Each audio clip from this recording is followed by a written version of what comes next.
Hello, everyone, and welcome back to another week of FSM Curious Summer Study. We are super excited to be with y'all tonight. My name is Maddie Koenig, and I'm joined here with Reed Epps and Jill Sullivan. Last week, we got to dive into the beginning of our series, and this series is called Follow Me, a look at those who did. And so last week, as an overview, we talked about who is Jesus? Who is this guy that's going around and saying, follow me? And we also got to look at and talk about what did it mean to actually say yes to Jesus when he said, follow me? Because it's a little different than what we think about when we think about following someone, whether that's on social media or through emails. So today we are going to take a look at the first disciple of Jesus, the first person that it's recorded to saying yes when Jesus said, follow me. And that is none other than one of the 12 disciples, Peter. Peter is such an interesting person, and I have loved diving deeper into getting to know more about Peter. Peter was from a town called Bethsaida, and he had a brother named Andrew, and they were both fishermen. And one day, Jesus came to them, both of them, and called them to follow him. He said, follow me, and they did. They left everything and followed Jesus. So we're going to talk a little bit more about Peter and what it was like for him to follow Jesus. So, to you guys, what stands out about Peter? Well, I love Peter.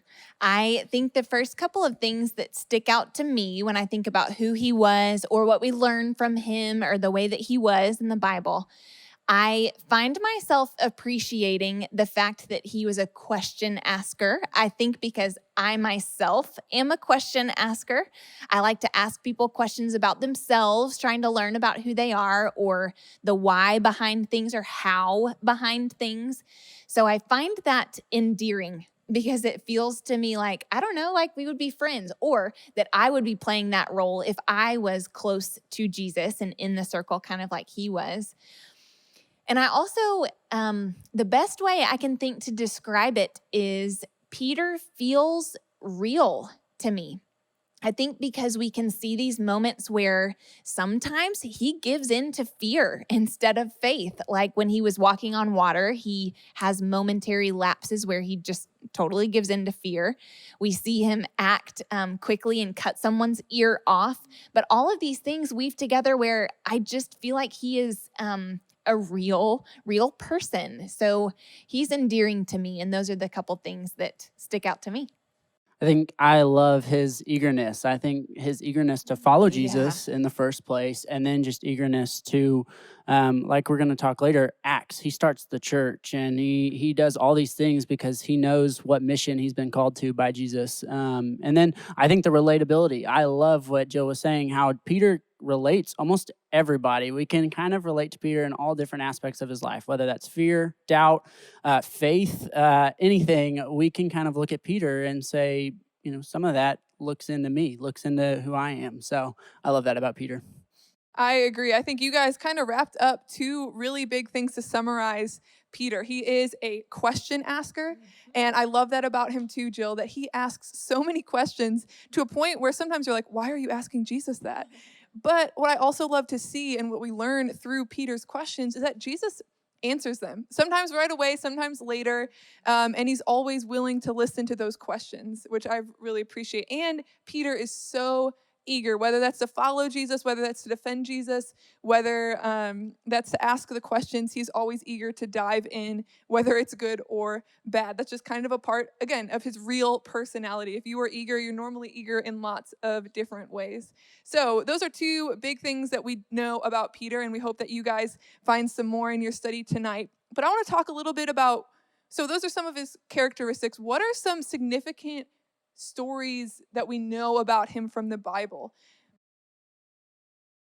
Well, I can think of a significant story. It's not his proudest moment, but when he denies Jesus 3 times, when Jesus goes to get crucified, we can think of that story. We can think of, like we just talked about, Peter cutting off the centurion's ear, which is, I think of Peter, and I read a little bit more about Peter, how fishermen, they're proud and they're also a go-getter. And so if they see something that they're passionate about and something's in the way of that, they're going to go after it and they're going to strike it hard. And so so no wonder he takes off his ear there in the Gospels. But that's a significant story, and getting to learn more about Peter and who he is. So, yeah.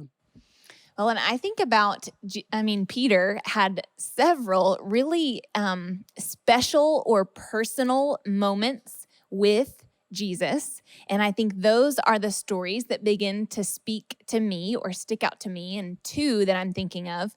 One is when Jesus speaks identity into Peter and is saying, hey, Peter. In case you didn't know, Peter means rock. And on this rock, meaning on you, I'm going to build my church. And at that point, Peter had no idea what all that meant or what that would look like. But Jesus is speaking this value and identity and life into Peter like none other. So I don't know. I wish I could be there in the moment as a fly on the wall watching. And then, of course, Peter walking on water and taking a step out of a boat into a surface that has no reason it's going to hold you up whatsoever. It's water.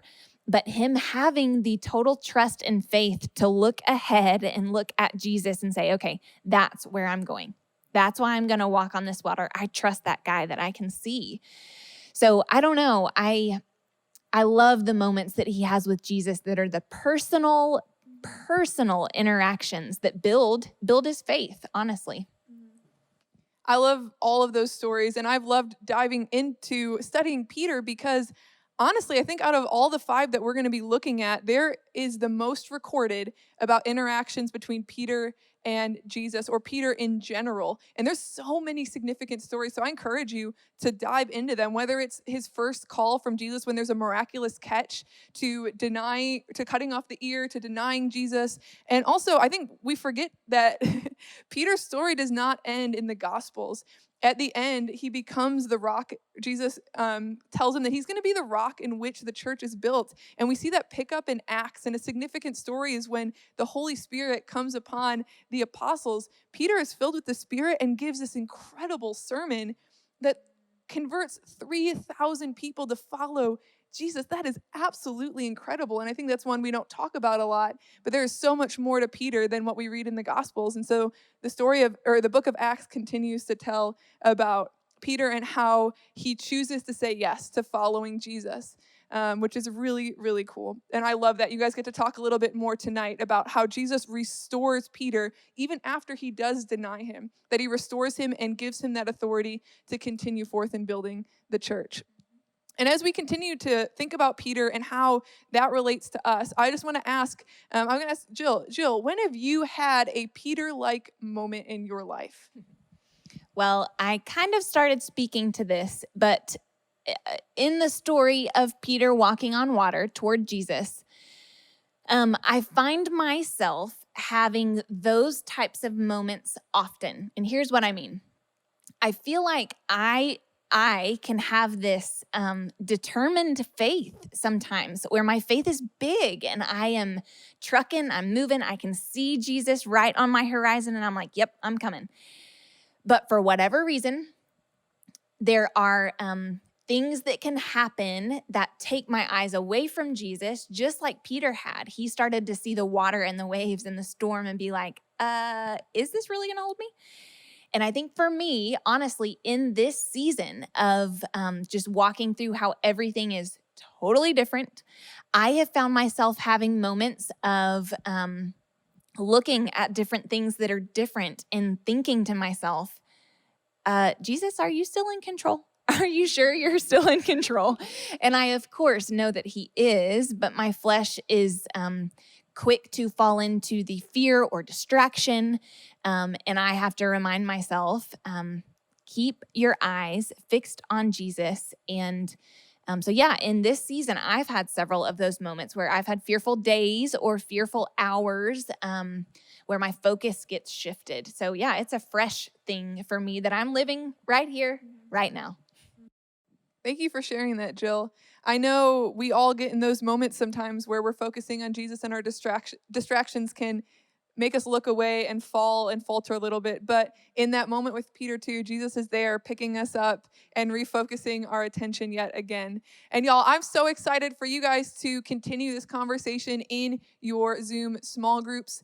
We are excited for you to dive into Peter and talk about these stories, talk about his personality and how can we relate to that? What can we learn from both the good and the bad? Because he's a real human. We have good and bad sides. So what can we learn from his decision to follow Jesus? So I hope y'all have a wonderful discussion. We're praying for you, and we'll see you again next week.